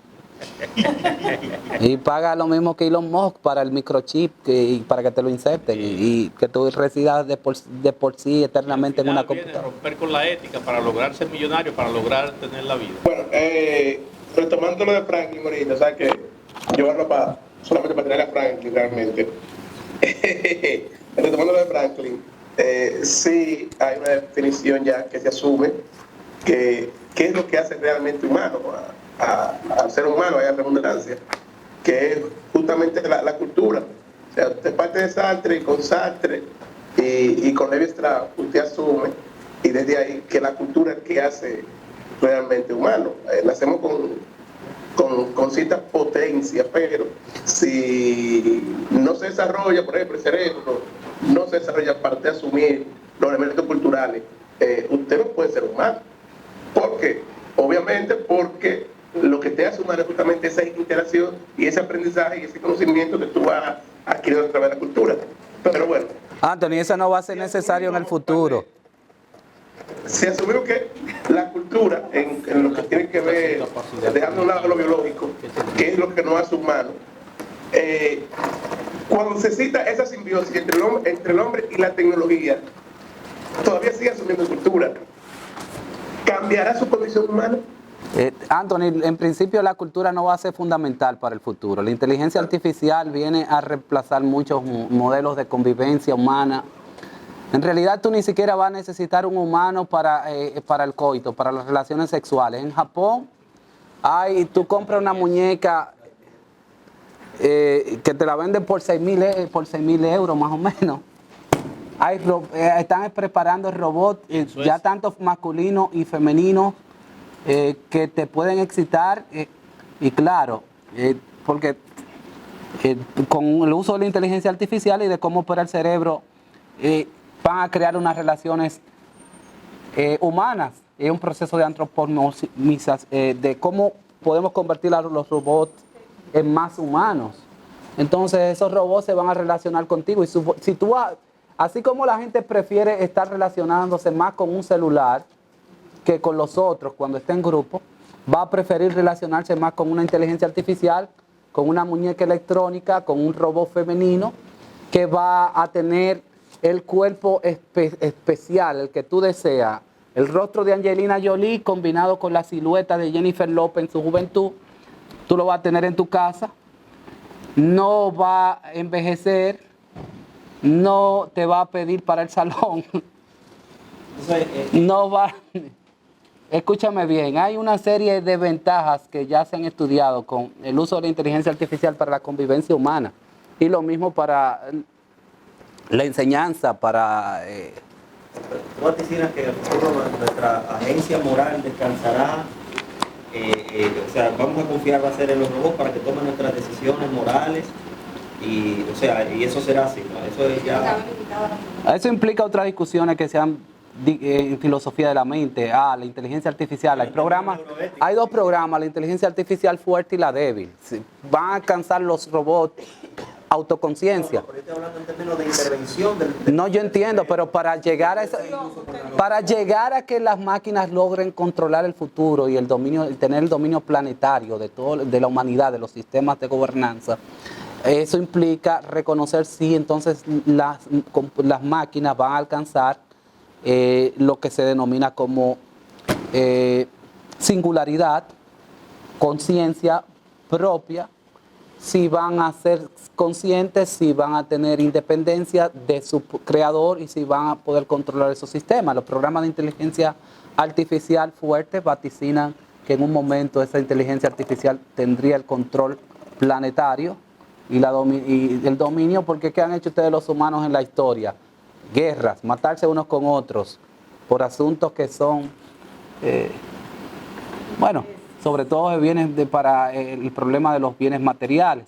Entonces, eso se va a controlar con el uso de inteligencia artificial, de robots que van a ejercer van a ejercer la función armada, policial, van a poder entonces... ¿Qué es la vida humana sin emociones? ¿Qué es la vida humana? Porque la película misma de Equilibrio plantea el caso. Una sociedad que plantea eso mismo, de que la sociedad era por la guerra y era debido a las emociones y la gente, y le dieron una pastillita a todo el mundo y había unos guardias que se dedicaban a vigilar que todo el mundo se tomara la pastilla. Pero después uno mismo de lo que vigilaba dijo, pero ¿y entonces qué es esto? ¿Y para qué vivimos? O sea, ¿cuál es el sentido de la vida? Entonces las emociones y el sistema de cosas que tenemos tienen un sentido, o sea, no es que vamos a anularlo y que vamos a ser vegetales. ¿Pero qué sentido? El egoísmo ético. Es que hasta el egoísmo tiene su función. Sí, pero que justamente... Bueno, yo no sé, te disculpo porque no me siento emocionada por hacer una inteligencia artificial a toda velocidad que se vuelve mi amo, porque yo no sé que tome decisiones por mí. Sería una locura, no seríamos tan inteligentes si conseguimos hacer desesperadamente una inteligencia artificial que tome decisiones por nosotros y nos quite nuestras libertades. No veo cuál es el logro en eso. Ese es el miedo a la pérdida de la libertad humana, pero en realidad nadie tiene libertad en sentido estricto porque hay unos límites para el obrar, el accionar. O sea, tu deseo, tus emociones son siempre reprimidas y controladas por un sistema político. Tú no eres libre absolutamente para... un sistema político... pero hay una falacia ahí. Pero porque...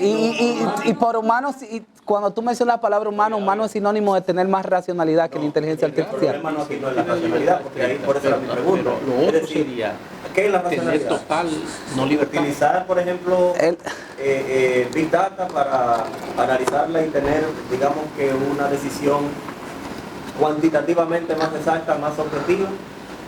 ¿Eso es racionalidad? Porque si es así, bueno, pues dejémosle el mundo a la máquina. Pero si la racionalidad es, como dice Pilier, es, digamos que lo que... Los algoritmos racionales de los seres humanos van a ser emulados por las máquinas muy fácilmente. En lo que nos diferenciamos es en las emociones. En nuestros sentimientos, porque ya los algoritmos informáticos se suponen que en algún momento van a sobrepasar cualquier sistema de pensamiento humano. En el caso ¿cuáles son las evidencias para es que tus emociones... Vamos hacia allá con esa seguridad y digamos que qué validez tiene eso para superar a los que me dicen que dentro de poco tiempo vendrá Jesucristo y nos iremos en una nube. No, pero escucha. ¿Cuál es la diferencia entre un argumento, Escucha. ese argumento y el otro? Sí, pero tú tienes que saber que ahí tú lo que estás haciendo es una neurociencia de la ética. O sea, tu sistema cognitivo como ser humano privilegia a tu especie por encima de otra especie. Y tú no estás pensando en realidad en el beneficio, en el bienestar, desde el punto de vista bioético, ni siquiera para el planeta, sino para la especie humana. La validez del argumento. Sino la especie humana. Entonces, cuando tú estás tomando partida del especismo, que es lo que el filósofo Peter Singer dice, no, los seres humanos, sí, nosotros tenemos que tener el control del dominio planetario, somos los que podemos instaurar el reino de la libertad, el reino de la felicidad. Eso no ha sido así, no ha existido tal reino todavía. Entonces, hay que darle una oportunidad en algún momento a las máquinas. Conmigo que no cuente. Otra cosa, si delegamos en la máquina la solución de los conflictos, ¿cómo aprende el cerebro humano? ¿Cómo se ha ido desarrollando el cerebro humano? Solucionando conflictos. Sí. ¿De acuerdo? Cada vez que ha habido un conflicto, una limitante, un problema, y ha habido necesario o es necesario establecer nuevas conexiones, es que el cerebro se desarrolla, se establecen nuevas redes. Entonces vamos a diseñar máquinas que piensen por nosotros, que tomen la decisión ética por nosotros, que establezcan, solucionen los conflictos por nosotros. ¿Cómo eso va a favorecer el desarrollo del cerebro humano? Yo todavía No va a proteger. Del desarrollo del cerebro humano, pero el de la vida, no lo sabemos, pero el de la vida humana sí, porque inclusive hasta en el ámbito de la medicina, las operaciones de riesgo ya la tienen que hacerse de manera artificial o con la intervención tecnológica. Mi padre murió de cáncer de próstata, ahora hay unos nuevos tratamientos para operar la próstata, porque eso a niveles de nano, a niveles muy pequeños. La inteligencia artificial puede perfeccionar ese tipo de cirugía y permitir la vida en los humanos. Entonces, hay que reconocer que hay algunos trabajos, inclusive de esas cirugías médicas que son de alto riesgo, que serán realizados de manera mejor por la inteligencia artificial que por los seres humanos. Entonces, en el ámbito de la ética de la neurociencia se plantea, entonces, si nosotros deberíamos tener en cuenta el bienestar de nuestra especie, el bienestar del planeta y permitir que otras inteligencias más avanzadas realizaran esas intervenciones quirúrgicas, realizaran otros procedimientos que nosotros como humanos no podemos realizar porque nuestro sistema nervioso no falla en el momento de operar. Entonces, esas máquinas no. Entonces, realmente tendríamos que recurrir a esos tratamientos y a esas intervenciones. No quiero ser pesimista, pero me remito a una de las conferencias que vimos en esta semana, un poquito más temprano, y es que todas esas maravillosas máquinas que van a hacer ese futuro soñado se hacen con materiales que son escasos. O sea, yo estuve en un seminario de extremófilos que tuvieron aquí en la Universidad de Excelente, al año, creo que era al principio de este año, de hecho, el año pasado, no recuerdo. Y hablaban de cómo estaban utilizando bacterias para tratar de recuperar piedras raras para hacer los celulares, porque son elementos que son tan escasos y con la producción excesiva de tecnología ya se está pensando en tratar de recuperar esos materiales a nanoescala, o sea, a nanoescala. Entonces, claro, viene el desarrollo tecnológico, la supermáquina y la supercomputadora y todo será tecnológico. Ok, ¿con qué materiales? De acuerdo, los recursos no son ilimitados, ¿no es cierto? Tenemos ahora mismo crisis ambientales con relación a la energía, con relación a los desechos. Entonces, bueno, si no nos mata el cambio climático y si no se acaban todos los materiales de hacer la máquina, entonces las máquinas dirigirán el planeta. No lo sé. Es interesante, pero nosotros... bueno, pero ese es el futuro, ese es el futuro. ¿El futuro de quién? Bueno, yo lo que en el fondo quisiera luego ver, para que ustedes luego los títulos de los temas que abarca el estatus epistémico de la neuroética, no para desglosarlo, sino para que se observen cuáles son las otras discusiones que se están dando en ese ámbito. Porque ahí más o menos yo traté de plantear, darle más abajo por lo menos para citar los subtítulos, no para poner, darle, pasa que están pequeños. Bueno, los argumentos a favor de la mejora, hay bastantes argumentos a favor del transhumanismo, de la mejora desde diferentes ámbitos. Vamos hacia abajo. Yo no quiero argumentarlo simplemente para citarlo, para ver que hay argumentos de tipo utilitarista, de diferentes corrientes.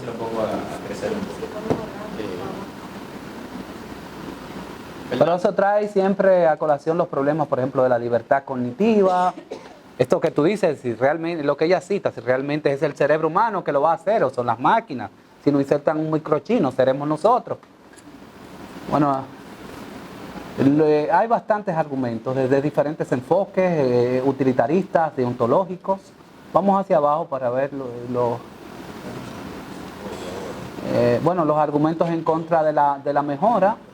Hay una gran variedad de argumentos en contra de la mejora de la tecnología, sobre todo los que proceden de escuelas muy tradicionales y clásicas, que hablan, por ejemplo, de los daños, de los efectos perjudiciales de crear una generación de cyborgs, de crear, por ejemplo, y las desventajas que van a tener algunos con relación a esas mejoras, porque así mismo como los más ricos pueden tener acceso a los mejores iPhones, van a tener acceso a las mejores mejoras. Vamos hacia adelante. Entonces, el problema es la antinaturalidad, es eso natural. Seremos humanos, no seremos naturales. El problema que tienen por los mismos fisiculturistas que mencionamos. Los que son fisiculturistas naturales se diferencian de los que son fisiculturistas a través de fármacos. Y hay algunos que dicen, no, yo me hice natural, tú no te hiciste natural. No, porque es que ustedes los seres humanos son los más arrogantes del planeta. Ustedes se creen que son la última Coca-Cola del desierto, la especie más racional. Entonces tienen un argumento de suma arrogancia con relación a el transformar la condición humana. O sea que los perros son menos arrogantes que nosotros. Desde luego. No lo son para nada. No lo son. Pero hay que ver, moralmente hay un sinnúmero de problemáticas que son muy propias de la especie humana que nosotros tenemos que contrarrestar. Pero, bueno, el problema de la igualdad, de la justicia distributiva, de quienes entonces van a tener acceso a esas tecnologías y cómo se van a distribuir, en qué ámbitos, en qué clases, hay muchos argumentos allí. Vamos más hacia abajo. No, sí, bueno, es cómo qué sistemas coercitivos vamos a utilizar para controlar el uso de esa tecnología. En el momento que alguien tenga acceso, por ejemplo, a un ojo biónico, y ese ojo biónico pueda mirar con sistemas de GPS y pueda saber lo que está sucediendo en la frontera de México. Imagínense que yo quiero ver qué está sucediendo con el cartel de Sinaloa ahora, con su guerra contra el otro cartel del Pacífico, y a través de un ojo biónico yo puedo tener sistema a través del GPS. Entonces hay que controlar el acceso a diferentes imágenes planetarias, el acceso a las fuentes de información. Inmediatamente ya tú tengas ese control, ya sea en tu cerebro, con un microchip, con un ojo biónico, con lo que sea, entonces aquí se te permitirá tener acceso. Hay un problema con la privacidad y el uso de estas nuevas tecnologías para modificar el comportamiento humano. Antes de llegar a tecnología tan avanzada ya tenemos problemas con la privacidad. Sí, pero en este caso, el conocimiento de la neurociencia, por ejemplo, en el ámbito legal, en el ámbito policial, es un problema grave con la privacidad y la libertad, ¿verdad que sí? Porque es que tú no tendría defensa, es el mapa completo que te van a ver. Van a tener acceso al baño de tu casa, a la cocina de tu casa. Va a ocurrir lo que se ve que va a venir, que hay una sociedad que va a tener que estar comportándose totalmente bien y un grupo de gente que dominan la tecnología que van a hacer lo que deciden que es lo que hay que hacer. Porque también que soy una simple civil. Yo pensé que esa vigilancia era para una élite. Sí, pero que fíjate qué pasa, Pilier. Todo el mundo lo vigila. Lo que pasa es que ellos no, de manera particular, no te están ni que vigilando a ti, lo tienen ahí por si un día necesitan algo de ti, ya ellos lo tienen de manera previa. Fíjate qué pasa, Piliel, más abajo yo tengo un enlace porque ya hay industrias automovilísticas que están tratando de utilizar conocimiento de neurociencia para ver si el conductor, por ejemplo, se duerme, para verle la reacción al conductor mientras él está activo. Porque si tú te duermes y no estás utilizando el control que debe ser ya para el futuro, el control automático del auto, que se conduzca solo, entonces hay un enlace que yo lo puse más abajo. Digamos que el reconocer que el sistema nervioso central tiene que estar despierto y en estado de vigilia mientras se duerme. Y que a ti se te pueda controlar desde el auto si tú estás en ese sistema. Ya eso, hay proyectos de la industria automovilística que tengan acceso. Entonces eso, tú dirás, eso viola tu privacidad, eso viola tu libertad, eso viola tu independencia como sujeto. Pero por el otro lado está el argumento de que en el mundo tú también estás poniendo en riesgo a los otros, sobre todo cuando estás utilizando las tecnologías modernas y cuando tú estás inserto en este mundo. Y la tecnología no pone en riesgo también al ser humano, porque por ejemplo, en una guerra, tiene una orden, el soldado probó que hay que ejecutar eso, pero el soldado que es humano ve en el medio una situación, y lo he escuchado a algunos amigos plantear algo como esto, y dice, no, pero espérate, yo prefiero sacrificar esto porque hay una vida ahí que no estaba en el algoritmo que se planteó, o sea, en la decisiones que se tomaron previamente de cómo ejecutar para llegar a la acción, al objetivo. Pero el humano dice, no, espérate, ahí apareció un niño, yo tengo que salvarlo, pero al robot no le va a importar eso porque él tiene un objetivo. O sea, hay cosas que también se dice, que el humano es el que causa los problemas, pero las máquinas también pueden causar problemas de otra índole, pero lo pueden. Mira, el segundo párrafo, Piriel, sobre la privacidad también. En el pasado la privacidad mental se podía dar por sentada, la accesibilidad en la primera persona de los contenidos de la conciencia. Aseguraba que los contenidos de la mente permanecieran ocultos en el mundo exterior. Oye, Piliel, los contenidos de la conciencia no van a estar ocultos a la sociedad, porque van a tener acceso a los contenidos de tu conciencia. Y se va a descubrir si tú tienes inclinaciones pedófilas, si tú tienes... No, porque ese es el problema, también vas a tener acceso a tus fuentes de datos, tu información, porque si eso está en tu memoria y si te insertan en este microchip, entonces ya luego tú vas a ver los problemas legales y las consecuencias perjudiciales en el ámbito de la ética de las neurociencias. No se va a necesitar, el acceso a tu privacidad en el ámbito de la conciencia, van a tener acceso a tu información. Dime. ¿Qué necesidad va a haber de un sistema judicial? Hay una que se llama Black Mirror, hay una episodio muy interesante que se llama La historia entera sobre ti, algo así. ¿La historia de quién? La historia completa. Porque es de la última... Es de la primera temporada, es muy bien. Porque yo vi las seis temporadas, yo le he visto. Pues es de la primera temporada que le ponen el chip. El que tiene acceso con el ojo a la memoria, sí, yo la vi. Sí.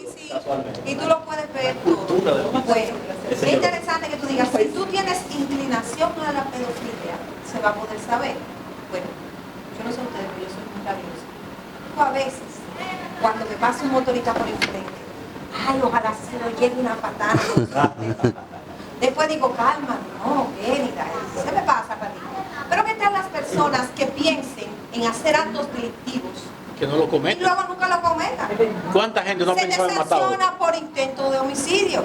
Yo hubiera estado presa ya, si pudiera leer mi... No, se te va a dar seguimiento, nada más se te da seguimiento. Espera que lo cometa el crimen. No. Hay un sistema de prevención ya ahí.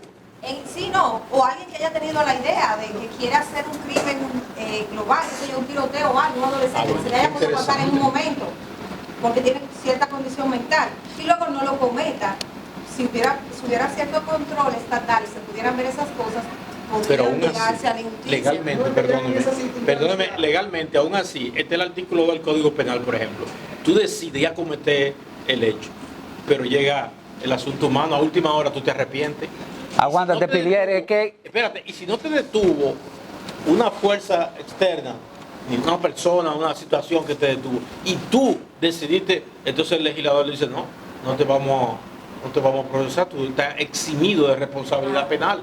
porque en el último momento hubo un verdadero arrepentimiento, no un arrepentimiento forzado por las circunstancias de que alguien te atajó. Tú estás en el ámbito legal y nosotros estamos en el ámbito ético, Pilier. No, Recuerda que en ética de neurociencia se discute, ese es el problema.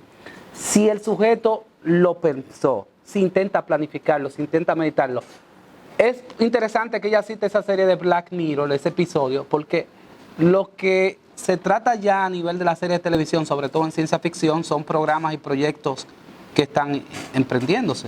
Entonces, en el futuro, simplemente te van a insertar y van a ver, otros van a tener acceso a esos pensamientos.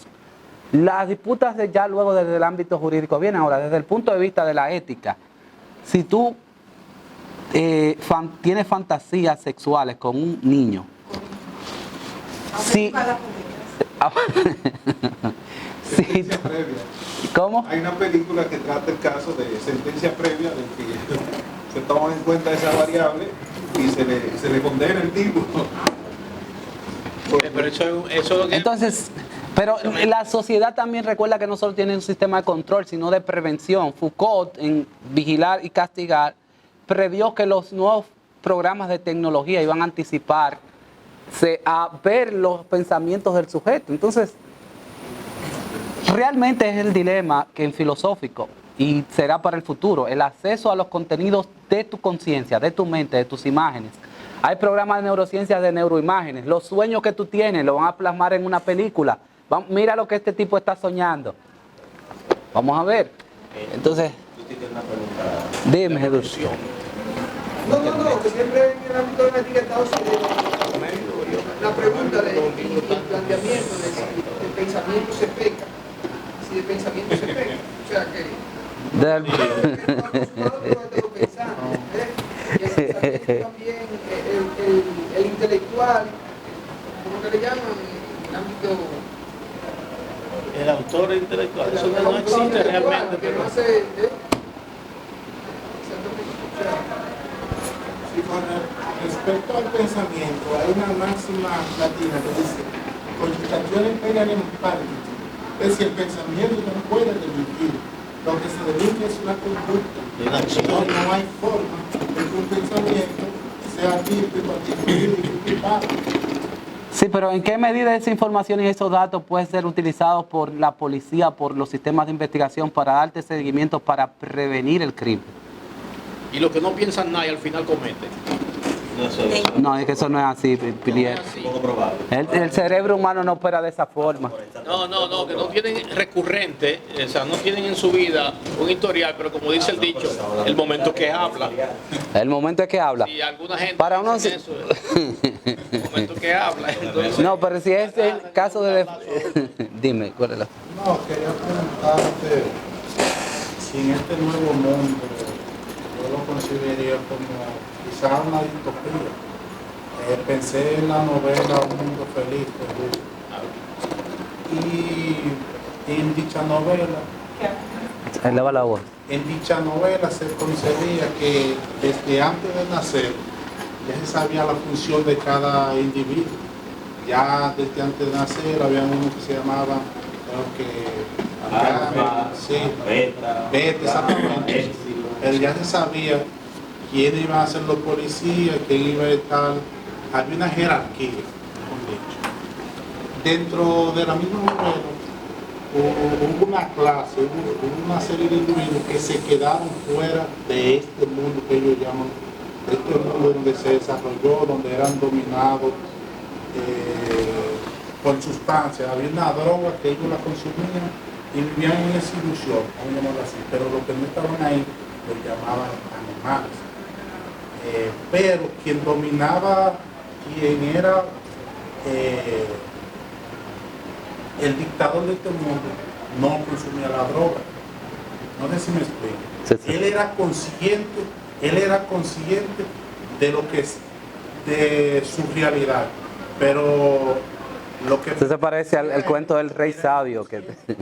Entonces yo me pregunto, dentro de esta teoría transhumanista, ya puede llegar el momento de que nos digan, bueno, tú vas a nacer y tú vas a ser un policía, tú vas a ser un médico, tú vas a vivir a los 50 años, tu función va a ser formar una bomba importante, no sé si...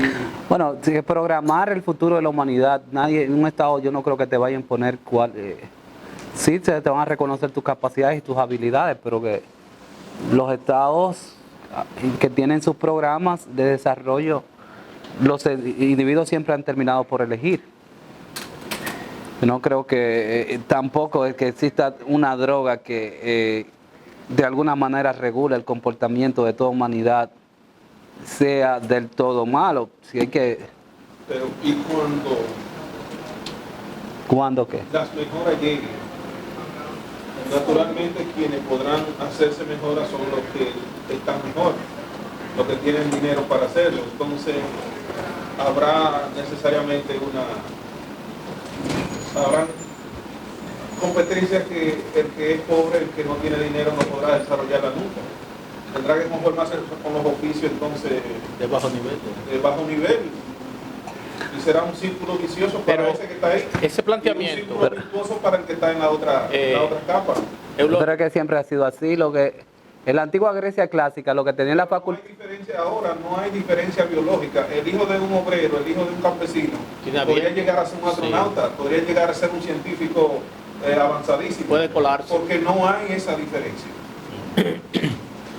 Claro, el medio lo va a beneficiar, te expone a un medio que es rico, por ejemplo, en cuestiones deportivas, la probabilidad más alta de que tú desarrolles esa competencia, pero biológicamente no hay diferencia entre el hijo de un analfabeta y el hijo de un científico.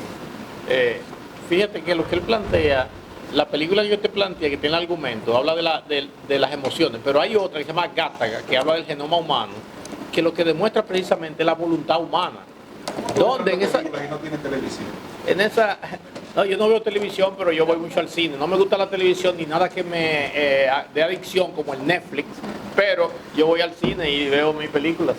El asunto es que Gattaca plantea precisamente que a pesar de eso que se está planteando ahora, de que usted va a saber con el genoma humano hacia dónde usted va, cuáles son los buenos y cuáles son los que no sirven en la sociedad, aparentemente. Se demuestra en la película que la voluntad humana hace la diferencia, porque habían dos hermanos, donde uno trabajaba en esa élite, esa cosa, y el otro vivía por ahí tirado. Y un día él le dijo, ven, vamos allí al mar, vamos a nadar, a ver si es verdad que tú eres de los buenos en todo. Y se metieron para lo hondo, y el tipo ahí, y allá el otro se estaba ahogando. Y él le dijo, pero ven más. O sea, lo que refleja es que la diferencia va a depender de cómo el individuo, el ser humano, se propone llegar más lejos, independientemente de las limitaciones aparentes. Llegar más lejos, pero ¿quién llega más lejos? ¿El que tiene el avión o el que tiene una... No, porque hay una cosa que tiene que ver, por supuesto, que condiciones materiales, pero yo digo en igualdad de condiciones materiales, ¿quién llega más lejos? Si el que está de vago o el que se propone. Y no fue el mismo Einstein que lo planteó. Y yo siempre lo digo, 2% de inteligencia, pero hay 98% que tiene que ver con esa fuerza de organizarse, dedicarse, disciplinarse, trabajar.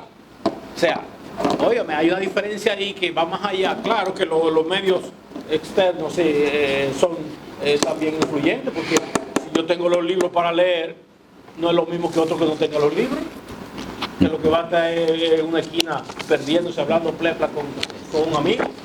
¿Verdad? O sea, esa condición hay que tener en cuenta, pero dada las circunstancias... Ella tiene de los risitos, ¿quieres decir? La voluntad humana hace la diferencia. La de los risitos, ella que... ¿Cuál es tu nombre? Catherine. Sí. Bueno, yo me he quedado pensando porque al principio se planteaba como un ideal, que las máquinas de alguna manera tomen la situación de decisión, ¿verdad? Que decidan por la humanidad. Y lo plantea como una ruta hacia el progreso. El primer cuestionamiento que yo hago, la inteligencia artificial y la tecnología se ha ido desarrollando en función del propio desarrollo de la humanidad. Es decir, el hombre se va desarrollando, la mujer se va desarrollando también. Vamos creando innovaciones sobre innovaciones, conocimiento sobre conocimiento, y en esa medida es que se ha desarrollado la tecnología. hasta que la tecnología no llegue a un punto que se autodesarrolle, no podemos pretender que vaya a suceder que la tecnología sea superior al pensamiento del ser humano. Y por lo tanto no podemos esperar que la tecnología sea una mejor opción para tomar decisiones. Planteo ese argumento para ahora tomar la postura que hace el director Ológico.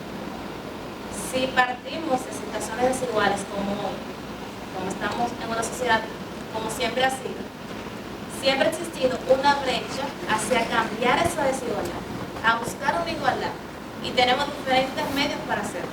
Como dice el profesor, bueno, el hijo del carnicero es carnicero, pero tiene la posibilidad de entrar, digamos, a la universidad y convertirse en presidente. Sin embargo, cuando empezamos a hablar de esas mejoras que se quieren impulsar, estamos ensanchando la brecha de desigualdad.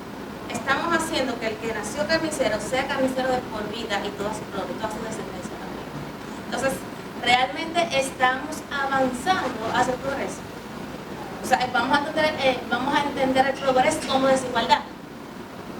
Vamos a mantener los privilegios de unos pocos a costa de lo que le pasa al resto de la humanidad. O sea, mi crítica es esa. Vamos a pensar primero realmente hacia dónde estamos avanzando y hacia dónde queremos avanzar. Interesante. Voy a respetar tu criterio, pero el progreso humano ha sido mejor valorado por los capitalistas que no creen en la igualdad, sino en la desigualdad.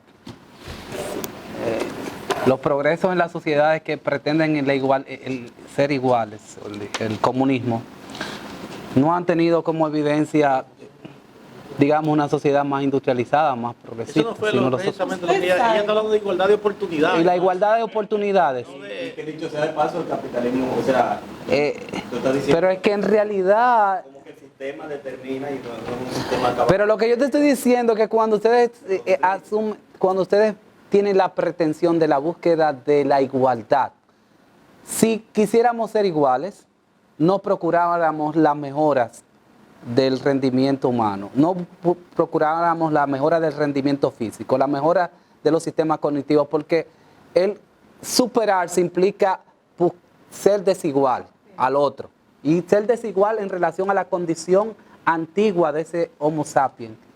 Y si ustedes quieren desembarazarse de un cerebro que ustedes creen que es eminentemente racional, pero es un cerebro reptil, carnívoro, requiere más de 70 billones de animales muertos para su consumo humano, y eso no es nada ético, matar para herir, torturar a los otros para sobrevivir. Eso es. Ahora, si las mejoras de las condiciones cognitivas también implican una mejora de las condiciones éticas, porque también nosotros podemos condicionar inclusive hasta nuestro sistema para saber, valorar mejor inclusive lo que hacemos con el medio ambiente, lo que consumimos, lo que ingerimos y nuestro cuerpo. Para eso tendríamos que desembarazarnos de esa condición reptiliana, carnívora, que nos la puede brindar también el mundo de la inteligencia artificial, de la neurociencia. Pero el resultado de esa desigualdad tiene que estar al servicio de la humanidad completa, porque yo tengo que sentirme humano individuo, pero humano humanidad. Es decir, ¿tú crees tengo que trabajar ¿tú para crees que la inteligencia humana es la que va a tomar esa decisión de que esos beneficios le lleguen por igual a todos? El Estado somos todos para poder llegar a un punto de equilibrio donde podamos no comernos los unos a los otros. Salió Terminator. Terminator. Terminator. La primera parte. Yo pensé que Terminator 2 fue en el 92, 93 más. En el 1 fue en el 84. Yo acababa de nacer. Piliel, ya tú ibas al cine en el 84.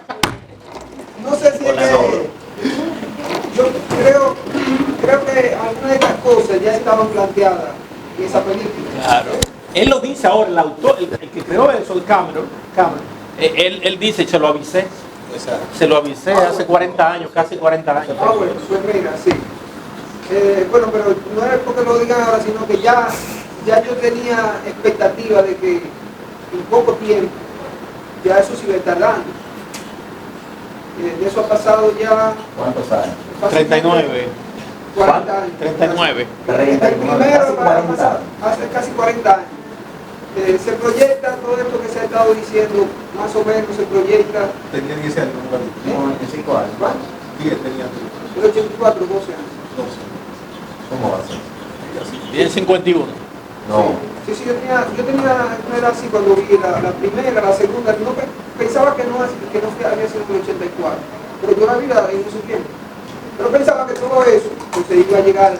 Ah, pero ya tú eras pintor en esa época. Sí. Entonces ya yo pensaba que en pocos años íbamos a estar viviendo esas cosas que estaban dadas en la película. Y por eso no podía hacer de la nada. De algún elemento tenía como para que se pensara, que se pudiera llevar eso a sí, que la línea entre la ciencia y la ficción. Esa proyecta de esto, esa investigación. ¿Para cuántos años tú dices? Todo esto que se ha estado hablando. Computador cuántico, inteligencia artificial, microchip en humanos, mejora el rendimiento humano, una generación de cyborg, ojos biónicos. Eso es en 100 años. No, bueno, década. bueno, 100 años. es que la tecnología avanza exponencialmente. O sea, si lo medimos en términos históricos, el avance siempre ha sido cada vez en menos tiempo. Fíjate, Lo que hemos alcanzado en los últimos 10 años es impensable dentro de los 200 años anteriores. Sí, pero nosotros tenemos poco tiempo en la humanidad. Eso puede pasar como con los idiomas. Hay un avance rápido, exponencial, pero llega un punto en que la cosa se estabiliza. Sí, pero hay proyecciones de que en el 50 ya. Sí, más o menos. Las enfermedades se desaparecen, se pueden controlar. No, pero no es especulación pura. Estamos hablando sobre base cierta. Porque, por ejemplo, el vehículo autónomo llegó más rápido la cuenta. Está tomando cuerpo cada día más. Sí, Y en México está. Hay compañías que están con Uber, por ejemplo, está invirtiendo en el 2023, que ellos dicen que va a entrar, como 40.000 vehículos autónomos. El 23 está. O sea, cuando una compañía de ese nivel está invirtiendo todo ese dinero. En México ya están haciendo eso. Porque es especulación lo de ellos, porque ya hay estudios que garantizan. Yo ahí en San Francisco, autónomo, haciendo eso es un piloto. sí, fíjate que entonces en esa película Yo Robot, que ya de Will Smith, que se venía utilizando ese vehículo autónomo, era prohibido que para el conductor utilizarlo. Entonces hay un enlace que yo le dejé ahí de esa industria automovilística que está pensando en ya los controles autónomos y en caso de que el sujeto esté accionando de manera natural con el control del vehículo, siendo chofer, existe un sistema de vigilancia de ese sujeto para que permanezca en estado de vigilia mientras conduce y se le guíe mediante parámetros informáticos. La compañía que está ahí en San Francisco, ellos dicen que eliminaron antes había un conductor humano para que fuera vigilante. Se producían más accidentes que ahora que lo eliminaron. Estudiaron porque llevan guardando la data y se dieron cuenta de que en todos los casos había un conductor distraído, un conductor que hizo un disparate, que si la máquina hubiese estado operando no se produce. Entonces, según ellos dicen, ahora mismo ya tienen como 40 millones de horas de experiencia en conducción. O sea, que cada vehículo que sale como entrenamiento que un conductor normal en su vida no va a ver toda esa situación. Porque no viene aquí, que un motorista eso se lo lleva.